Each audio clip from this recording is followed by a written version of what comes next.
It's one of the first questions I ask people when we first start talking. What was money like growing up for you? It's so interesting how so often whatever they're currently experiencing is some version of what they experienced as a child. So we bring those experiences into adulthood. And then if we have a partner, they have their own experiences. And sometimes they're very similar experiences that weren't very positive. So then you have two people trying to come together and we don't really know how to talk about it and and there's a level of shame that goes into that because you think, oh, well, I'm an adult.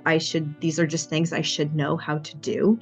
Even though for so many of us, no one really sat us down and ever talked to us about it or how to do it. And it's the same thing with our cycle. It was not something we talked about. Welcome to Wildflow Podcast with me, Charlotte Pointeau. I'm an internationally award-winning menstrual cycle and embodiment coach, cycle mysteries guide, and founder of the First Moon Circle School of Menstrual Education for Children. Tune in for deep, heartfelt conversations with wisdom keepers, embodied leaders, and change makers on themes from cyclical living in flow with your menstrual cycle and body's wisdom, reclaiming rites of passages to normalize period positivity for you and the next generation, and exploring our embodied experiences, soulful transformations, and intuitive wisdom guiding you to express and embody your full power and the change you want to see in the world. Are you ready? Let's flow. Today you're in for a treat. I'm chatting with Cathy Lemire, who is a menstrual money coach, and I loved this conversation so much. Cathy is helping us to connect how our menstrual cycle influences our relationship and behaviours around money. So how we feel about money, how our money stories play up, and how we therefore respond to the money that we have, or how our attitudes to money we don't have come up. And I just haven't thought about this very much at all personally. And I think that this is just such an incredible conversation that more and more of us need to be thinking about, because the menstrual cycle and money are so related. And in this conversation, you're going to hear much, much more about this. So Cathy Lemire is a financial coach for women who know their menstrual cycle is wreaking havoc on their life and are struggling to manage their energy. The ups and downs throughout their cycle make it feel impossible to set goals, let alone achieve them. Through years of coaching, she's here to inspire you to connect with your body and connect with your money, all while making it feel sustainable. Cathy teaches women to embrace their cycle as their superpower so they can stop the monthly PMS fight over money with their spouse, the emotional spending splurge followed by regret, and feelings of self-sabotage. When she's not coaching, you can find her cheering on her children from the sidelines or out in the woods on the trails with her husband and dogs. Cathy loves talking about how we can embrace our cycle through cycle syncing to help us reach our goals, specifically with money. And she says that if we're feeling disconnected from our bodies and cycle, then the way that we feel about our money and the results that we achieve can be greatly impacted. Our mindset is so important when it comes to being successful with money. And oftentimes we're telling ourselves a story about how good or bad we are with money. This story can become overwhelming during specific phases, which lead us to not take any action. And so when we understand and become aware of where we are in our cycle, we can improve that mindset and begin working towards our goals. So in this conversation, we're talking about Cathy's journey. How did she become the menstrual money coach? And she's telling us what money has to do with the menstrual cycle. We're talking about the origins of money, shame, and taboo, and how they're both linked as sources of power that we have been actively disconnected from. We're talking about our respective patterns around money and how that changes across different phases of the menstrual cycle. And Cathy's sharing on different archetypes that she sees in the clients that she works with. So how different people are experiencing different money attitudes across their cycle, based on like their particular money stories and origins that they've grown up with. And it's just so fascinating. Cathy's also sharing tips of like how we can cycle sync our money management based on our cycle, and how to be aware and catch our mindset as it comes up, and then how to make better behaviors. Also, how to communicate with spouses, particularly if they don't have a menstrual cycle, how we might relate to each other if we are living with someone else who does have a cycle, whether that's a partner or a housemate, for example, and how we want to set relationships around money in our families and for our children as well. So this was really, really great episode that it's given me so much inspiration and a reinvigoration to look at the money work that I'm doing now and have done before, because it's a focus for me. How to have a cyclical lens on that, because it's something that, as you'll hear in this episode, I haven't really thought too much about before or made much of a connection with. So now I feel empowered with new awareness and new tools to dive in deeper and reclaim money as the power that we have every right to have. So happy listening. I'd love to hear from you on Instagram. If you send a DM or drop a comment on the post where you see this episode shared, I'd love to know what you took from this, like what you've connected. Maybe you want to share like when you like how your money mindset changes with your cycle, if you have a think about that. And if you've got any questions, you can pop them in the comments too, because Cathy will be tagged in that post and she can support you with any answers that you might be looking for. So you can follow Cathy at the Menstrual Money Coach on Instagram, and I'll pop all of the links in the bio too. Welcome, Cathy Lemire, to Wildflow. How are you today? I am great and so excited to be here and chatting with you today, Charlotte. Oh, me too. I'm really excited. When you contacted me about coming onto the podcast, I was like, oh my gosh, yes, I want to hear all about this. So I'm really looking forward to chatting with you. And so let's just begin, as always, with a cycle check-in so we can both connect into our cycles and into our bodies and with each other as well, based on where we're at in our cycles. And so if you're listening as well, this is just an invitation for you to notice, just to stop and take a breath and work out where you're at in your own cycle, if you have one, or just where you're at in the cycles that influence you. And just take it as that mindful moment as we begin. So I'll go first. In my menstrual cycle, I'm day 23, and I'm really dropping into that inner autumn, that premenstrual energy now. I think I've ovulated quite late this cycle, so I'm anticipating not bleeding in the next few days, probably another week or more.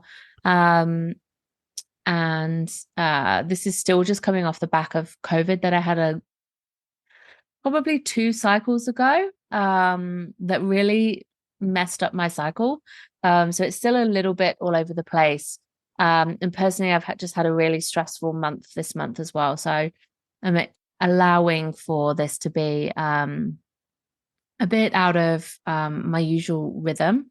And so I'm just really being with what I'm noticing. And what I noticed this cycle was that I still had really fertile cervical fluid until about 3 or 4 days ago. So definitely feeling like this is going to be a longer cycle. So for me, instead of feeling on day 23 like I am like getting tired already and like kind of going and more of that kind of like less willingness, I guess, to engage with the world in such a sociable way or an energetic way.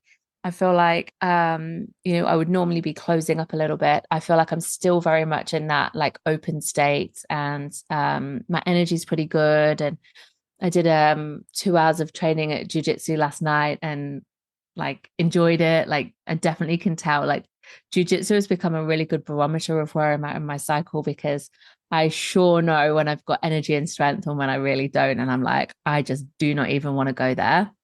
So yeah, this week still feels like, quite a cruisy week. But I've also noticed like a level of some things, yeah, some like I don't know if you ever notice when you're in that premenstrual phase, like not the late premenstrual phase, but like kind of mid, when you feel like you're a bit more sharper to the point and a bit more like truth telling, maybe a little bit more succinct. I feel like this this energy is kind of dropping in a little bit, and it can be something that I really quite enjoy. Less time for fluff, but without a mood that comes with it. And I think that's just reflective of the amount of cycle work that I've done as well. I don't get sort of PMS symptoms as such. For me, it more shows up late in my cycle, right before my period comes, when I get that kind of like, just leave me alone. And I don't want to, expend a single drop of energy that I don't have to. So that's, yeah, I enjoy this time of my cycle. It's a time when I feel quite strong and quite good. So that's my yeah, fairly thorough cycle check-in in terms of my menstrual cycle, I guess. And today's a special day, where we're recording right now. I'm in Australia, which is different to where Cathy is, and she can tell us that in a moment. But it's Halloween today.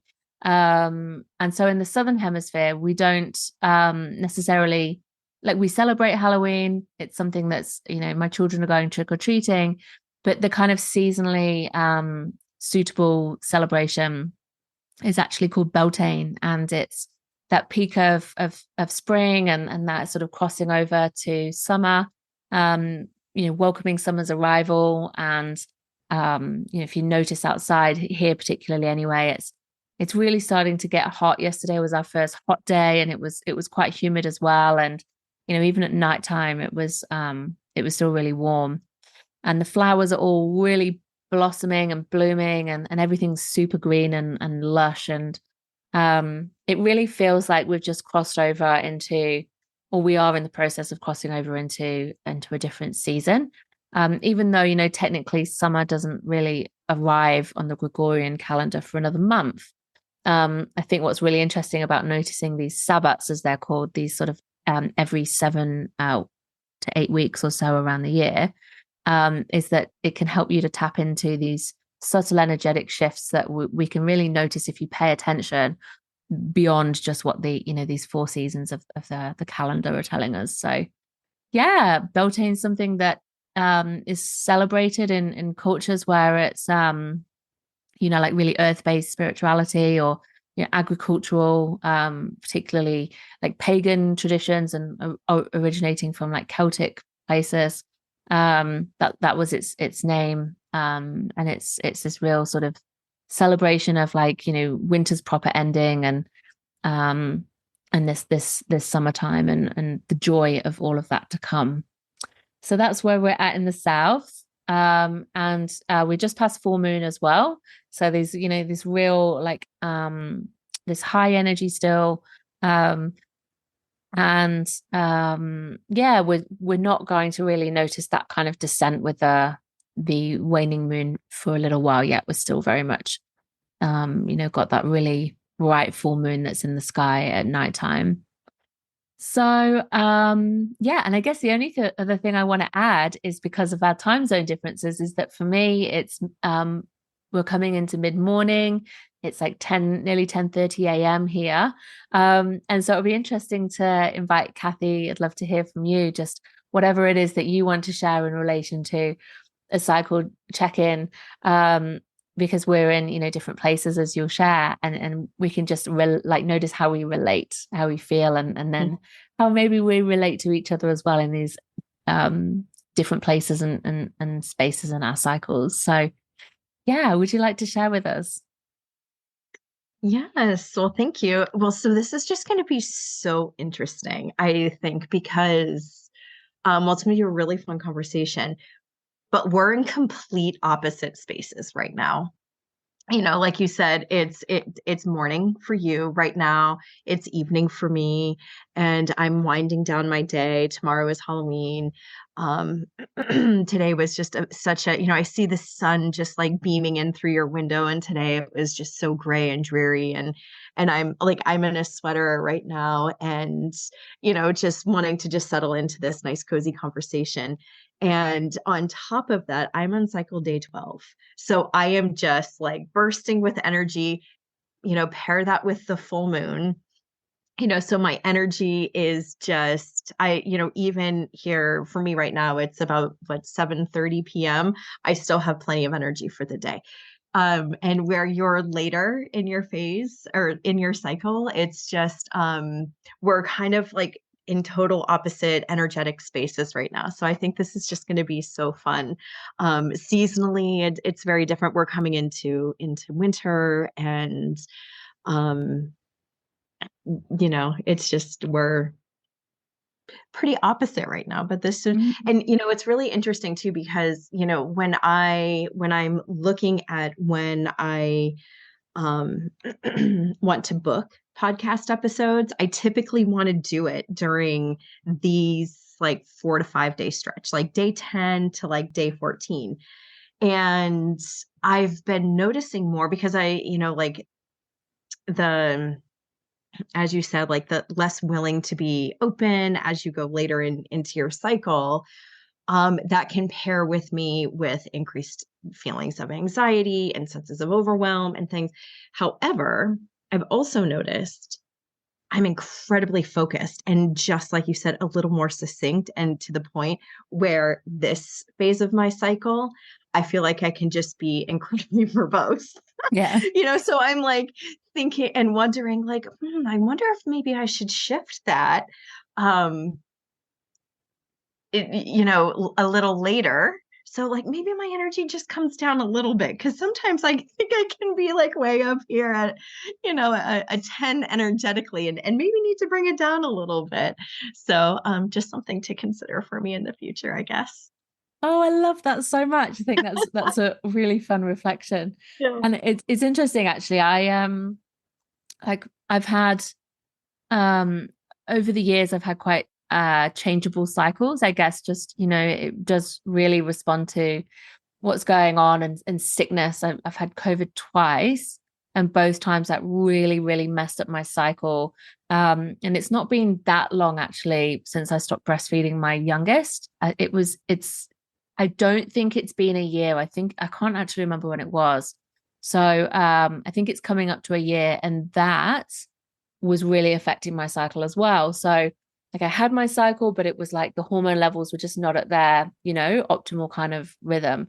So I feel like with all the changeability that I've had in it, cycle syncing tasks has been really challenging, and I've had to let go of a lot of that, I guess, prescriptive way of doing things, because otherwise it's like, if you're planning anything in advance, it can just change. And so I found myself podcasting in all different seasons of my cycle when I hadn't anticipated doing that, just as one example. And I found that I actually can really enjoy podcasting in all the different seasons. I just have to come at it differently and look after myself differently, and like be really aware of where my energy's at, and like, support myself kind of around perhaps whatever the vulnerability or the challenge might be. And I've done podcasts as well, and I've had my period, and been feeling like really kind of like, but just let myself show up in that kind of slower, dreamy state where words are harder to come by. And it's been quite an interesting experience, like getting to know myself in those different ways, and sharing myself in those different spaces as well. So I just think it's really interesting when we have to do something that is not in perhaps the most optimal time of the cycle to do it, and how we can just like welcome and embrace all parts of us, and look after ourselves, I guess, around that too. So yeah, I think it's super interesting, like what you're saying as well, about how we're all at different places in our cycle and the seasons, and Like our energies are just these total opposites, but it'll just be a beautiful, experiment, curiosity, compliment, I'm sure, as we go through this podcast too. So yeah, super fun to hear your check-in and to reflect on those kinds of, ways that we can work with our cycle. But then I guess we also have to a point, have flexibility and accommodation as well. Um, yeah, it's just always like an ongoing practice and an ongoing um reflection, I think, for me. So I love hearing that in you too. Thanks so much for sharing.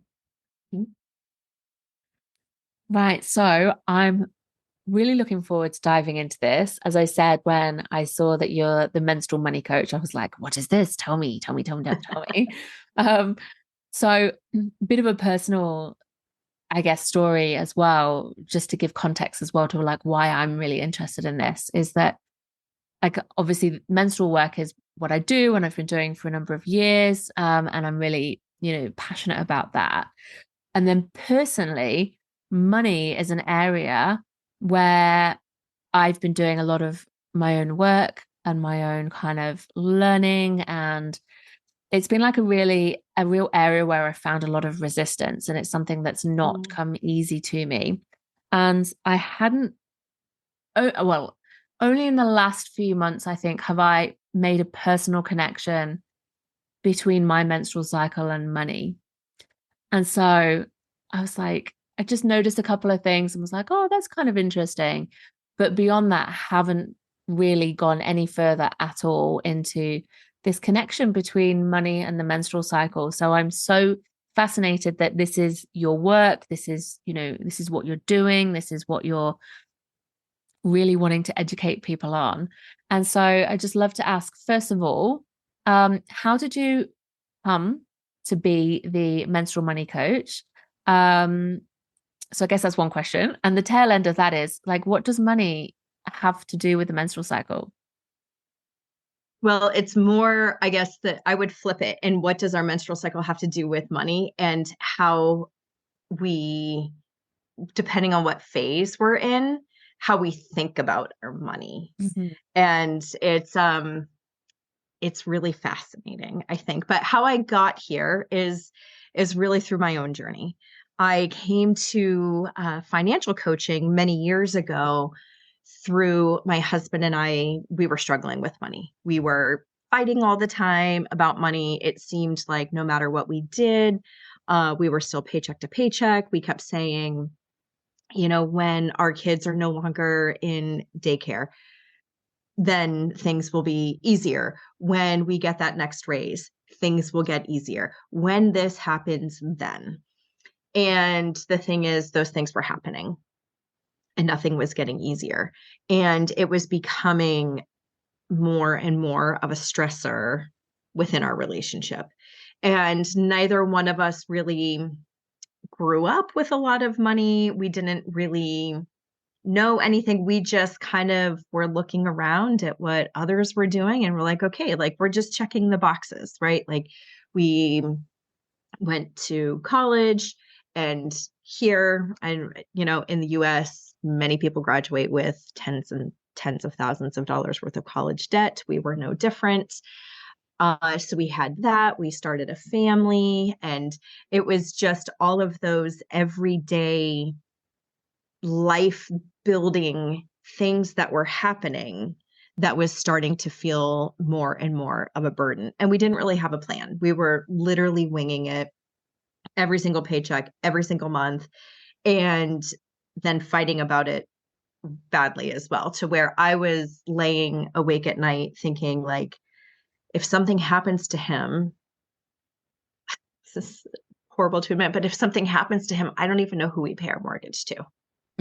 I don't know how to pay the bills. And it's not that I was necessarily checked out, but he just took it on more naturally than I did. And so I just had this major anxiety over it, and we just couldn't seem to get on the same page. And around this same time, we have 4 children. We had just had our youngest baby.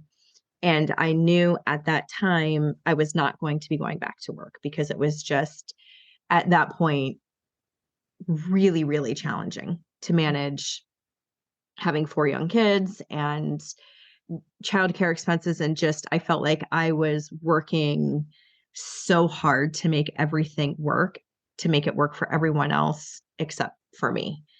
And so then that was an additional stress because now we were going to be losing my income as well. And so it just came to this point where we needed to get help. And we get help with this problem, or we were talking separation. So we decided to get help with our money, and our money situation changed within 18 months. We went from being tens of thousands of dollars in debt to being debt free, having a fully funded emergency fund. Our marriage had improved. And I will add a disclaimer too. We did also seek marriage counseling at the same time, just to help us learn how to communicate more effectively. And so we were doing those 2 things concurrently, and it was just so life-changing for me personally, where I suddenly, for the first time as an adult, and at this point I was in my late 30s, and it was the first time as an adult I felt confident with my money, where I felt like I was, even though I wasn't, at that point, I was now not working out of the home anymore, but I felt like an equal partner in managing our money. And I felt like the future was going to look different for our kids than it had before. Um, I just had hope for our financial future for the first time in our marriage. And as we were going through that process, I was telling everyone I knew about it, like, did you know you can actually have a plan? Did you know you can do that? Like, have a plan and not just have to wing it every month. And so as I was kind of looking for that next step for myself, I had friends and family who were just encouraging me, why don't you do this? Why don't you help other people with their money? And I was like, I don't think that that's a thing. And so I started looking into it, and I was like, oh my gosh, it is a thing. And so I took courses and everything. And I launched my financial coaching business, and it was great. And it was humming along. I was working with clients, but I was working with all different types of clients, as I had told you previously, from couples who were just a few years outside of retirement, to newly married couples, young single people, all different, and then couples who were in the thick of life in the same place that I was. So working with all different kinds of people. And here I had all of these like new tools and strategies, and my husband and I were communicating better than we ever had. We were on the same page and all these things. And yet there was this one piece where it seemed like, even with all of these tools, there was a certain point where we could not sit down and effectively talk about our money together. And where we would start to fall into those old patterns of bickering and arguing. And I didn't really notice it, but after several months of this, my husband actually brought it to my attention. And it was because I use an app to track my cycle, and during the PMS phase of your cycle, it puts little clouds on a calendar. And so he would just start to say to me, "Are you in the clouds?" And I was like, "Oh, no, how dare you? How dare you assume that it's my PMS is why we're arguing about our money?" And so then I started to track, and I started to notice, and I was like, "Oh my gosh, he's right." Ouch. Right. And so then I really started noticing and paying attention, and I'm at this point, our youngest is now a toddler preschooler. So I'm past the being pregnant, past nursing. My body is normalizing a little bit. And I'm like starting to just hit the very edge of perimenopause. And so I'm feeling like the wild ups and downs. And so I'm really beginning to tune in and connect with my body and what's going on. And as I'm doing that, I'm starting to hear these same things from clients where I would have a client show up one week and, she's like, I'm doing amazing, and was so excited and was like, my numbers are all updated and I've done this and I've done this and I've done this, and had just all this amazing energy, felt really hopeful, around their money. And then we'd meet 2 weeks later, and it was as if I was meeting with a completely different person. And the mindset shift that happens from that one phase to the next phase is really incredible. And so that's where our cycle really has to do with, in what phase we're in, with how we feel about our money, because chances are nothing really changed for them financially, but the way they felt about their money was completely different. They would show up 2 weeks later, I blew it. See, I told you I'm no good with money. I do this every time and I don't know why. Right. So I just simply started to ask, where are you in your cycle? And they were like, my cycle, and 9 out of 10 times, I don't know. I think I'm just about to get my period.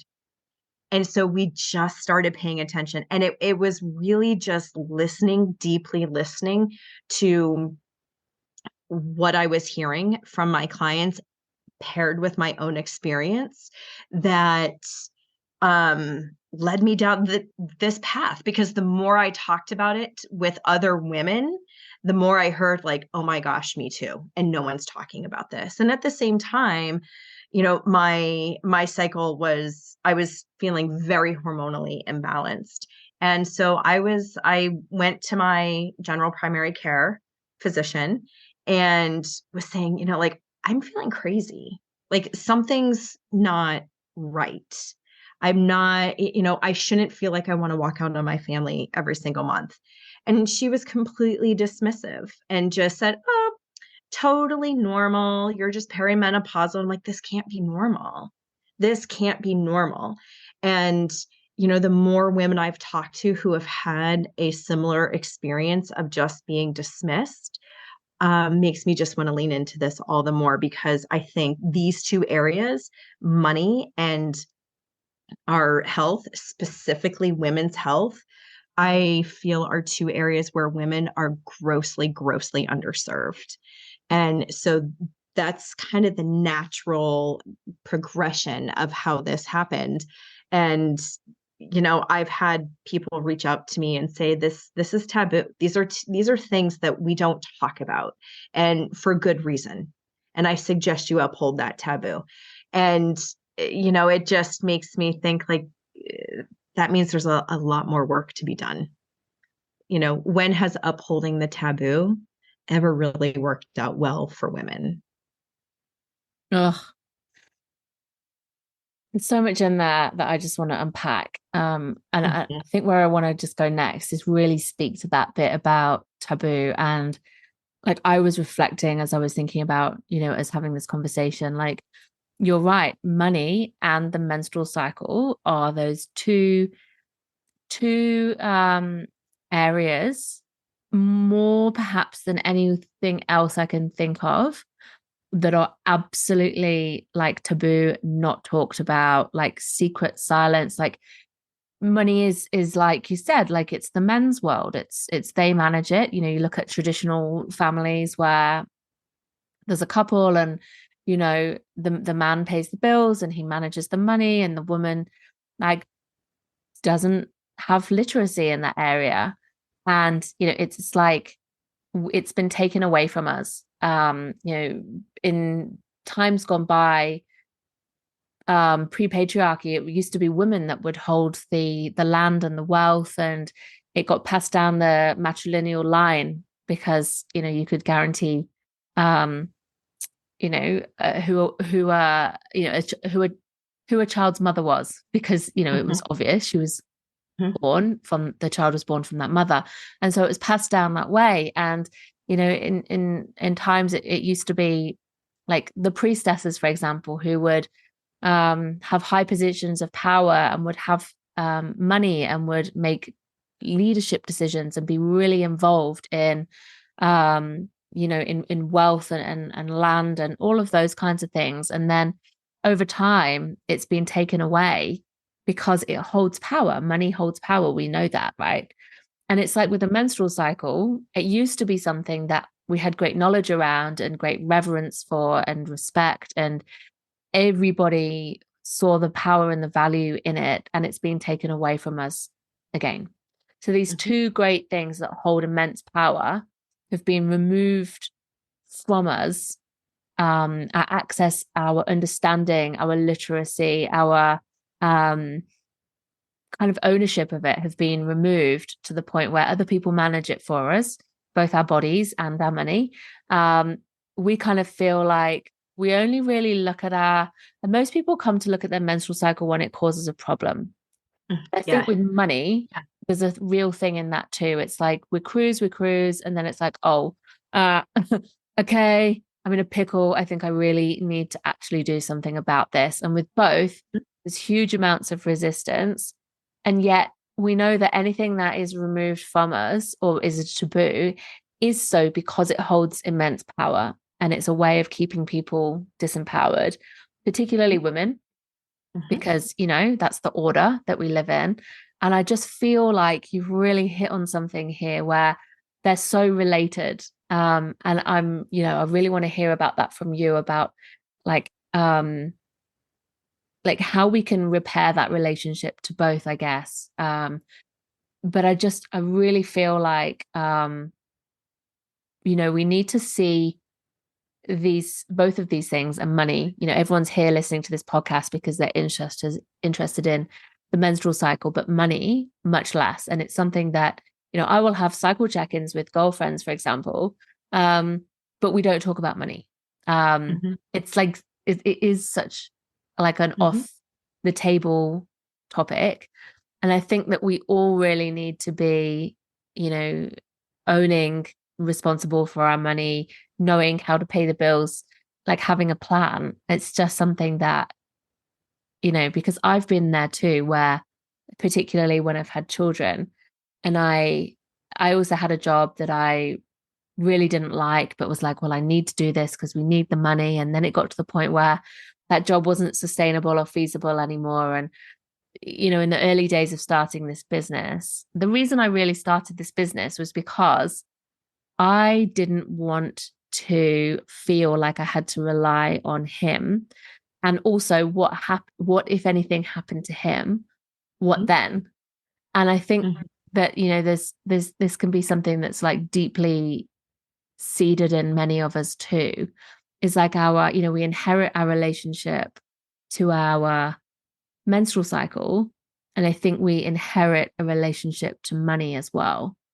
Absolutely. So I would just love to spend a bit of time having this deeper conversation about like how like money, I guess, relationship with money and relationship with our cycles, and how that's linked, and kind of why we need to look at that. Yeah, absolutely. So many of us, whether we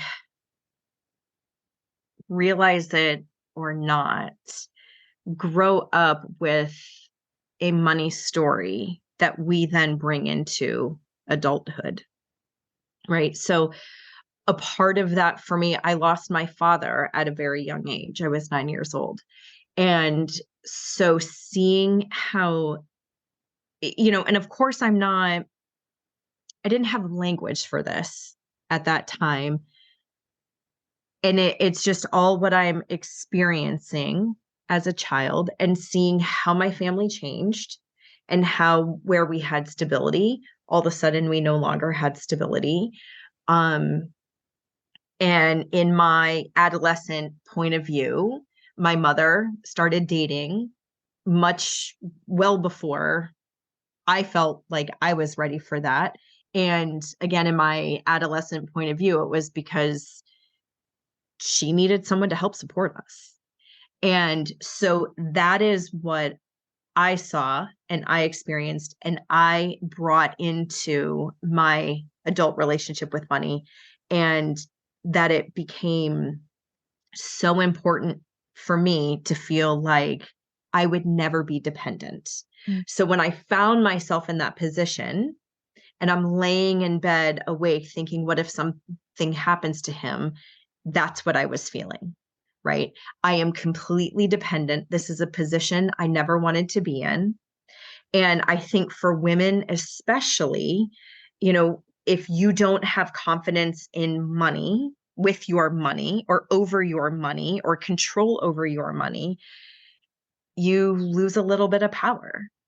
And so when we have control over our bodies, our autonomy, our health, our menstrual health beyond just fertility, and we have confidence and control and autonomy with our money, we have choice.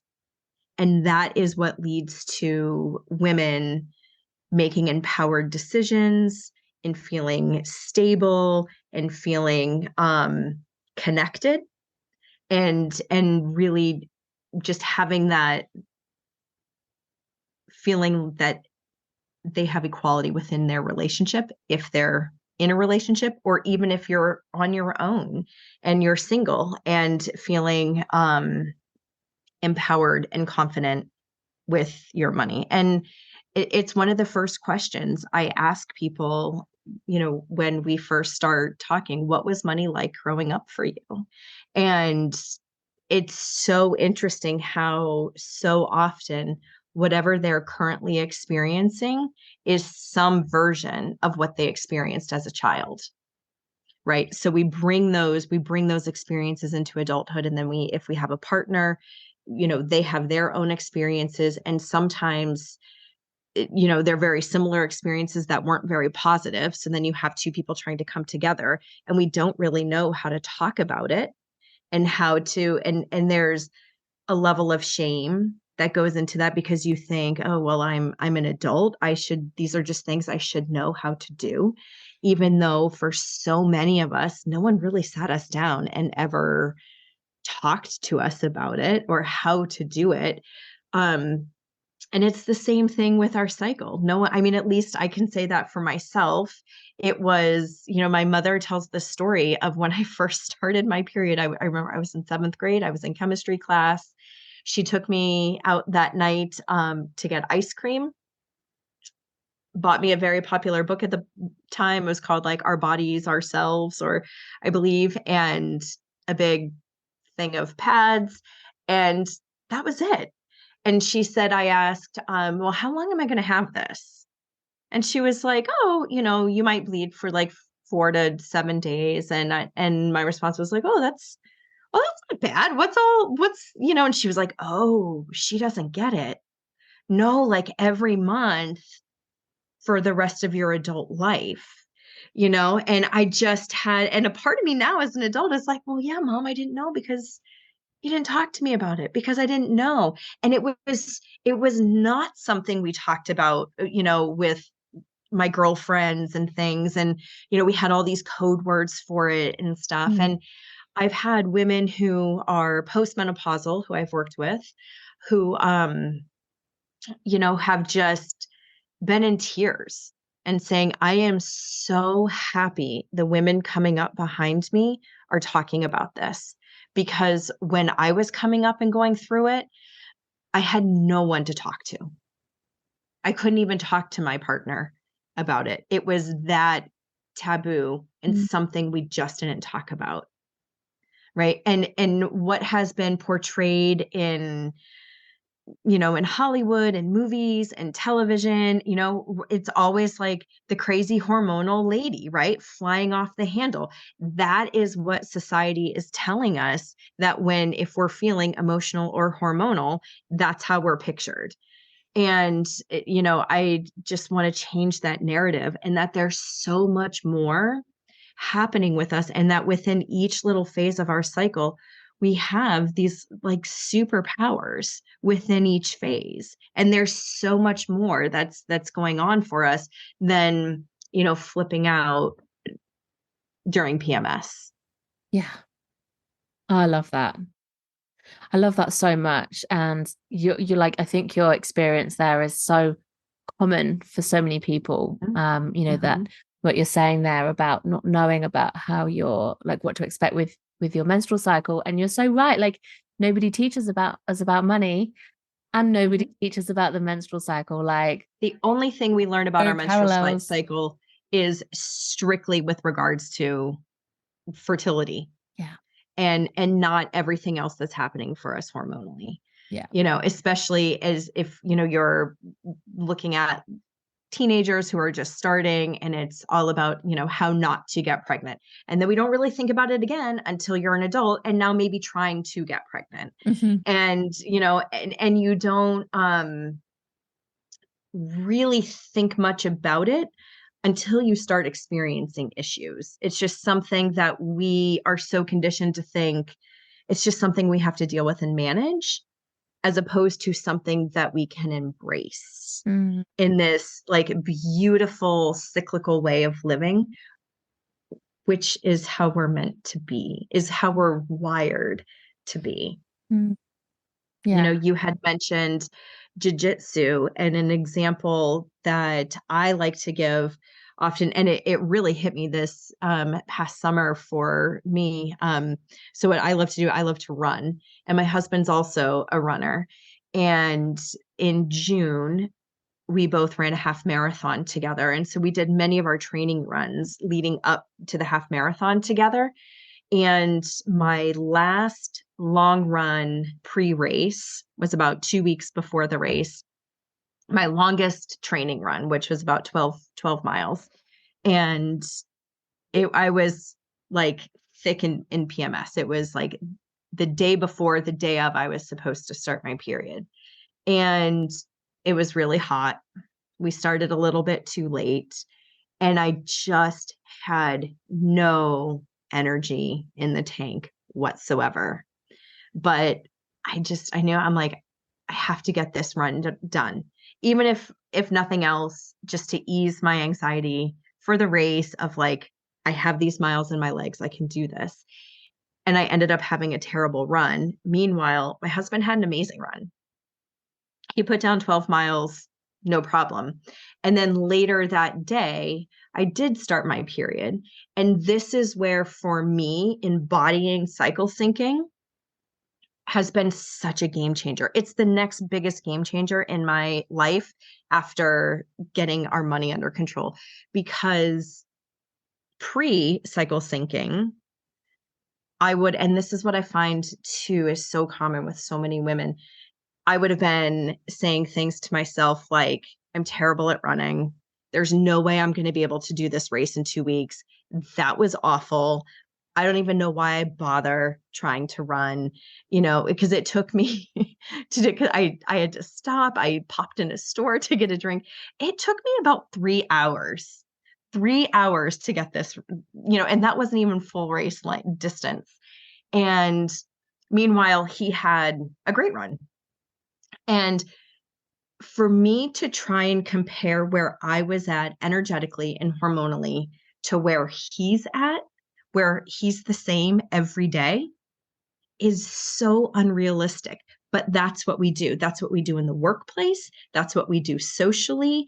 That's what we do. And it's this internal dialogue that we're having with ourselves. What's wrong with me? Why can't I do this? And when you are disconnected from where you're at, you don't have answers to those. So it just becomes this loop that you repeat month after month.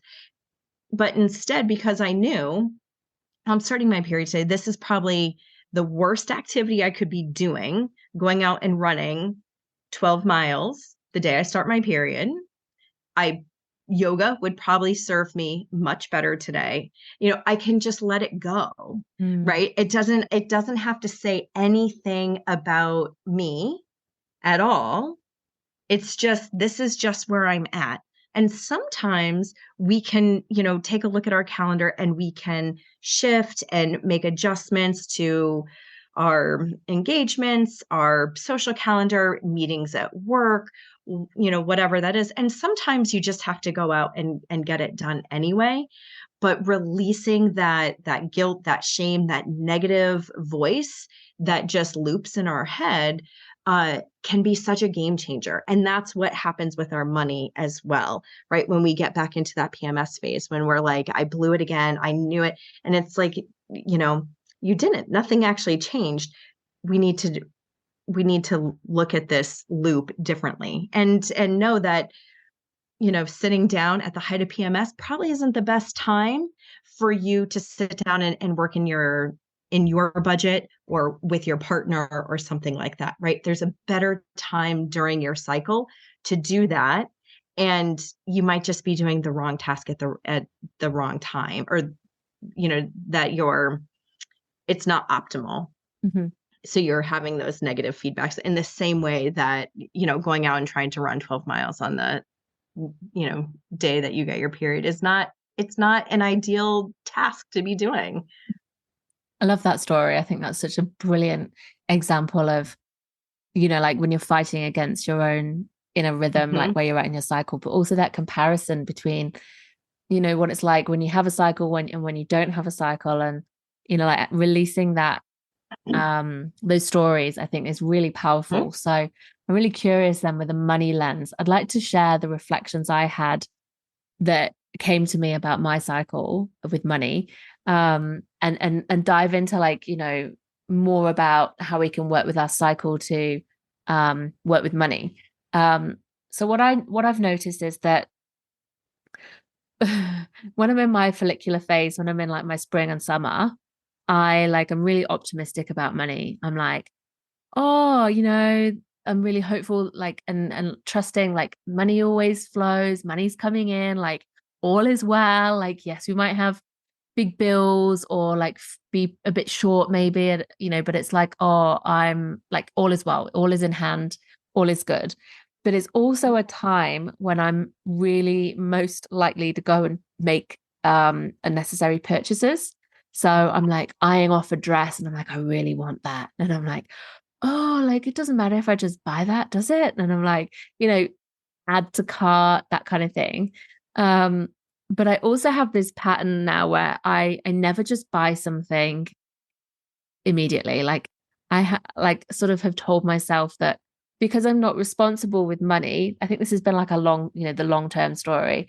It's been like, you're not good with money, so you can't have what you want. Like, you need to leave it in your cart, you need to watch it, you need to work out, like, do you really need it? And it's sort of, now I find myself as a default coming at it like, do I need it? Because if I get myself something that I didn't need but I really wanted, like, shame, that's when like a shame spiral will start. So I will often like lust after something, because I've also got this story where like purchasing things is like a reward, it feels good, but like this sort of authoritarian voice going, you can't have that, like, that's not a good thing. And so I will sit with things in my cart until I get to like my premenstrual phase, and then I feel like I'm a bit more able to make a rational decision of like, well, you don't need it but you want it, and like, let's look at the budget, let's look at what's going on, like, can you have it, yes or no? So that can be like a sort of fairly rational time, I guess, like more, like less emotional and more logical. But then when I get to my like late premenstrual phase, like right before I'm about to bleed, I sometimes can get into this real spiral of, I've got no money, there's no money, I'm like, this is, I'm rubbish with money, like a real scarcity mindset of like, oh my God, and I get into this panic and this overwhelm, and this anxiety can really build. And I have observed this spiral like happening. And then I'm like, oh yeah, my period's coming. And then it kind of dissipates. But it's like this real like um fear, scarcity, there's not enough. I'm not supported, I'm not smart with money. And that whole kind of like what if pattern can play out. So that's just what I've noticed with like my mindset, I guess, and my attitude towards money. Whereas like in my springtime, like it's like I feel really easy about paying bills. I'm like, yep, that's the money, that's what that's for, that can go there, like brilliant, tick. And it feels good to pay bills, for example. Whereas paying bills in my premenstrual phase feels terrible. It feels really scary. And so I'm just curious, like for you if you'd like to elaborate some more about like the patterns that you see like in each phase, I guess. Or maybe go into like what you suggest that people do in, like tasks, I guess, from a cycle syncing perspective, like around the cycle, like what's a good time when, and what are some of those patterns, I guess, that you see coming up for people? Yeah. So such fascinating observations. And you're not alone in that Thank at you. all. Not at all. So what I've really started to notice is that, we're all unique, and how our cycle affects us is different for everyone. So my pattern, right? I was the like, hold it in, hold it in, hold it in, everything explodes, and we have a massive argument during PMS, right?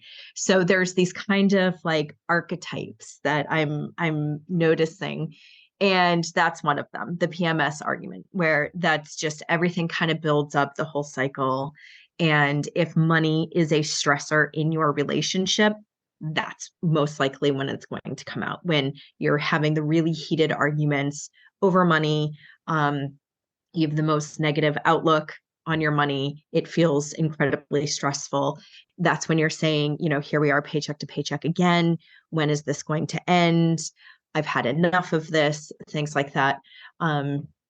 So that's one pattern. And I think it's, it may take a couple cycles for you to notice maybe what your pattern is.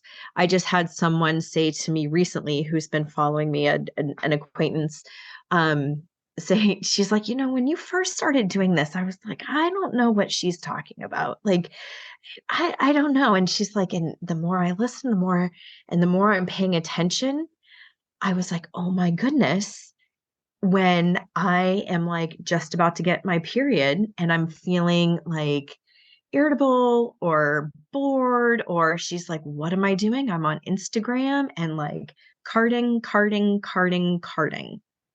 Right. So that is a self-soothing habit, and tends to happen more in that phase as well. When you just want to kind of check out, right? You're feeling more introverted, um, not feeling great about yourself. Maybe you're feeling a little extra bloated and grumpy and things like that. So you're looking for something to soothe and make you feel better.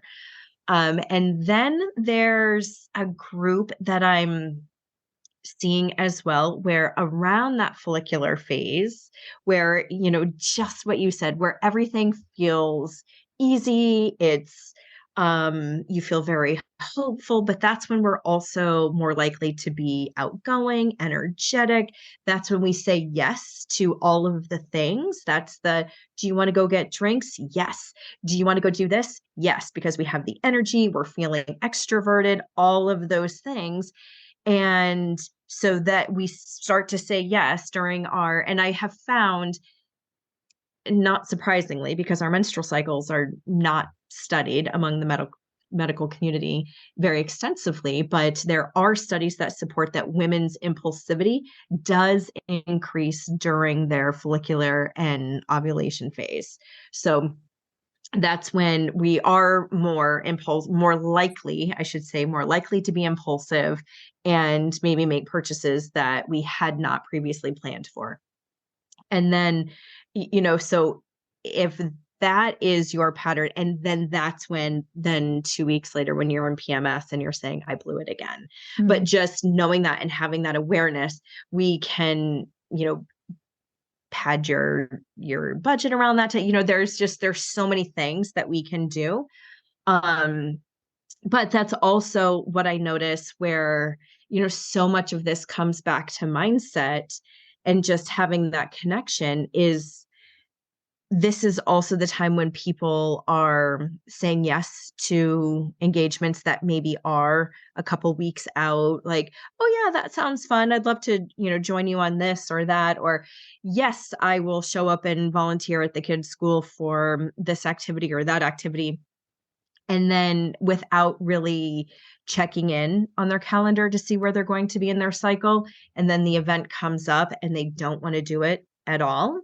And we do one of two things, right? Like we either push through and we do it, and we do that cycle after cycle after cycle to where we just have complete fatigue because we haven't been listening to our bodies, or we cancel and we flake out. And then that's when I'm seeing women who are like, I'm flaking out again. What is wrong with me? Why do I keep doing this? And it's like, nothing's wrong with you. You were just saying yes to too many things that when they actually came up, you just weren't going to be in a great place to go do that, right? So much of, what I'm doing with cycle syncing and with money, it all comes back to connection, being connected with ourselves and our bodies and listening to what is going on with our bodies, and being connected to, with our money, what it is that we really want. What are the things in life that we really want? What is the life that we want? So what are we saying yes to?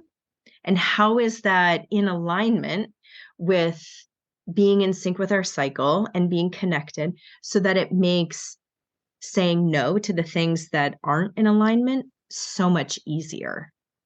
Right? It is so much easier for me now to say, when I know it's, day 26, 27, 28, for me to just look at the calendar and say, nope, no, I'm not going to do that. And it's like, it's so freeing. There's no guilt there. And I just will say to my girlfriends, like, nope, that's not a good time for me. And that's all I have to say.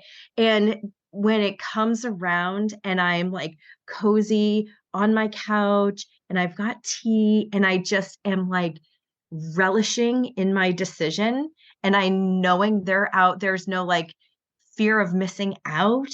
It's like I am doing exactly what I need to do.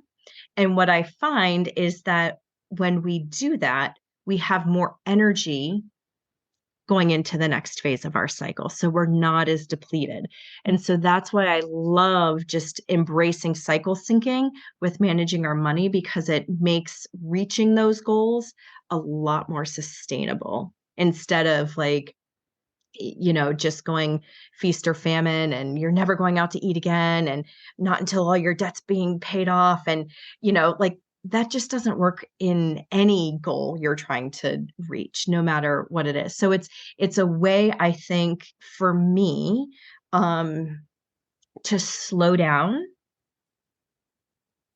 regain that connection so that we can actually speed up later. Because then once you slow down and you're deeply connected to with your body, yourself, your goals, your values, you just start having so much momentum towards your goals that then things seem to happen really quickly. That's amazing. I love that. That's and you shift from that scarcity to abundance mindset. Yeah.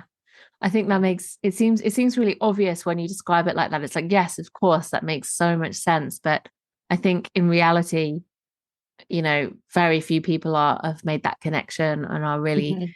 thinking about managing their money with that menstrual lens, with that cyclical lens. But we know that the cycle influences every single part of us, the way that we see ourselves, the way that we interact with the world around us, the way that we interact with our partners. I think that's really a fascinating part as well, because if they're not cycling, does that then mean that, like from your experience, that if somebody doesn't have a menstrual cycle, so let's just say a man, for example, in a partnership, do you find that sort of mindset would be more consistent and kind of like it is what it is?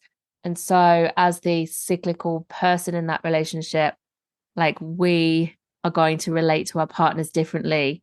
And I guess we need to educate them a little bit as well on like how we're ebbing and flowing. Like how do we work with a partner who's not cycling? Is that a thing? Yes, that is, yeah, and not all of us are cycling either. Whether you're on hormonal birth control or you have a medical condition that you're not cycling, but you still want to have this cyclical energy. Mm-hmm. I'm always suggesting for those folks to follow the lunar cycle if you still just want to embrace this cyclical energy.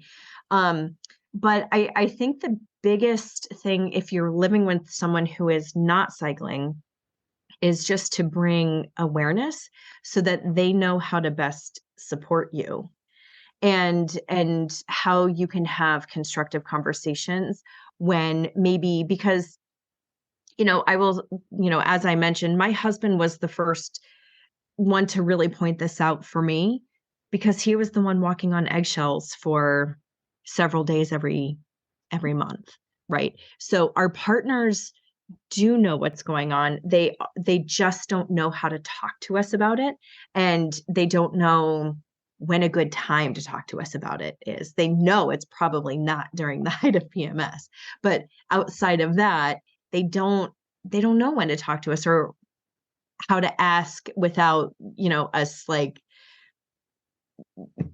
screaming at them or something like that. But I think that's the the biggest thing is just knowing how they can support us and knowing and saying like, hey, like these couple of days, it's not going to be a good time for us to sit down and talk about our budget or try and have constructive conversation around that. But that might mean then your partner is maybe doing a little bit more of the tracking of the expenses and you're not. During ovulation is a really great time to sit down together and say, what do we have coming up the next 3 months?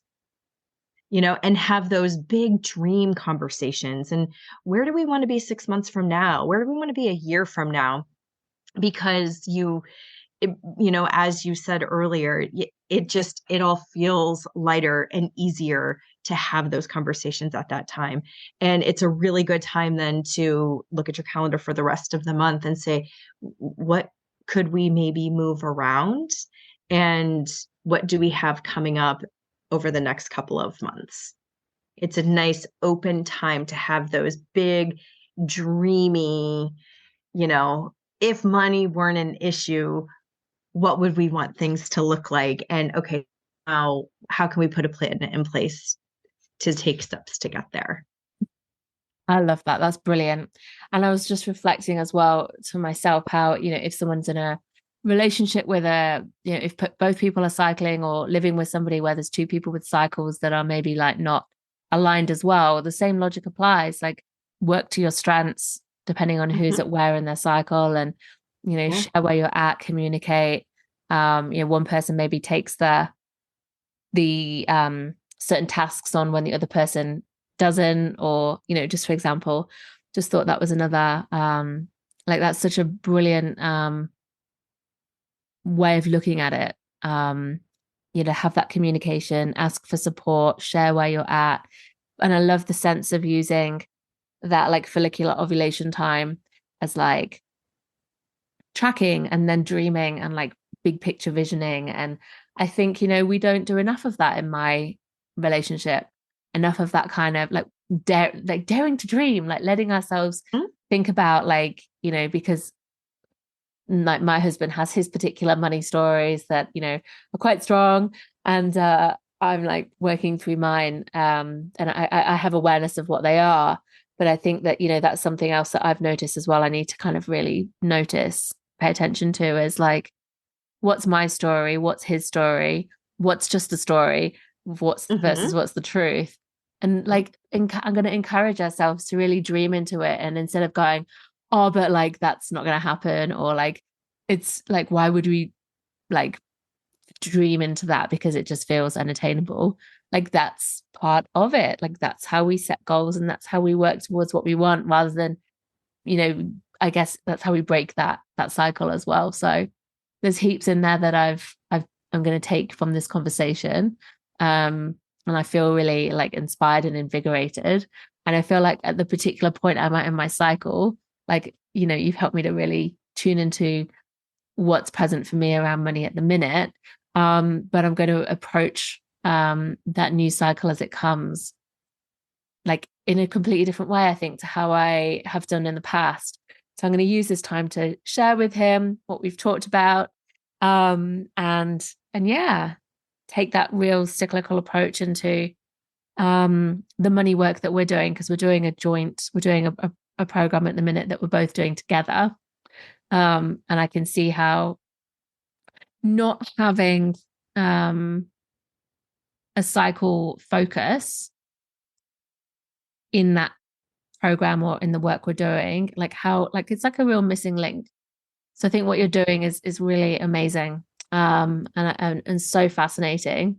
And I hope that people who are listening are like, you know, inspired as well to think about money and how it's a source of power that we need to reclaim for ourselves, but also how, when we're telling ourselves those stories, like we're useless with money, or like thinking about money is scary, or whatever it is, to just notice like how that mindset and those stories are coming up in different phases of our cycle too.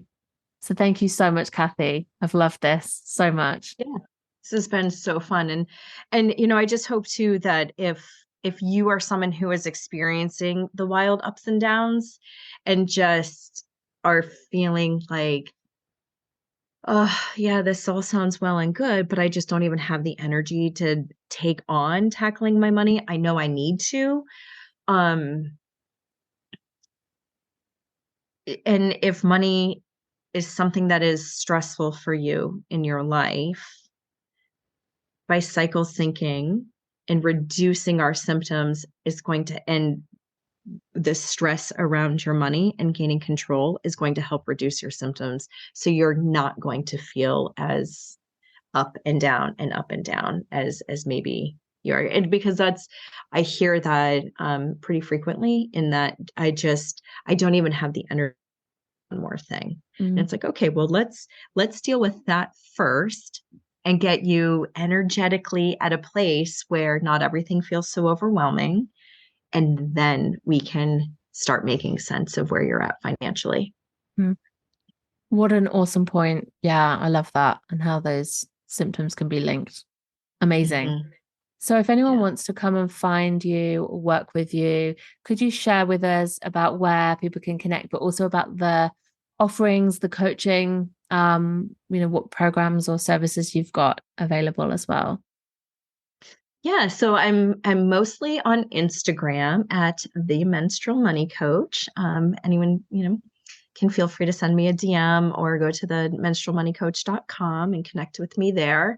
I'm offering one-on-one coaching, so because it's so deeply personal, in getting into people's cycles. It's incredibly vulnerable to have to open up about, not just your money, but then what might be going on for you hormonally as well. So it's a very safe space.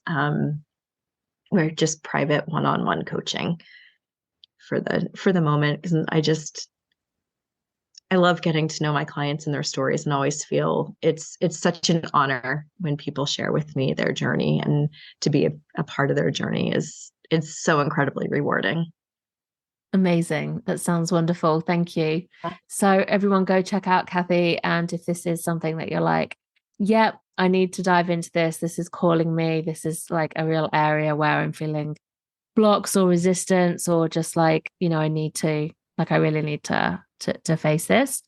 And that you need some support to really do that. Then go and find Cathy and discover her work. Sounds amazing. Thank you so much for an incredible conversation.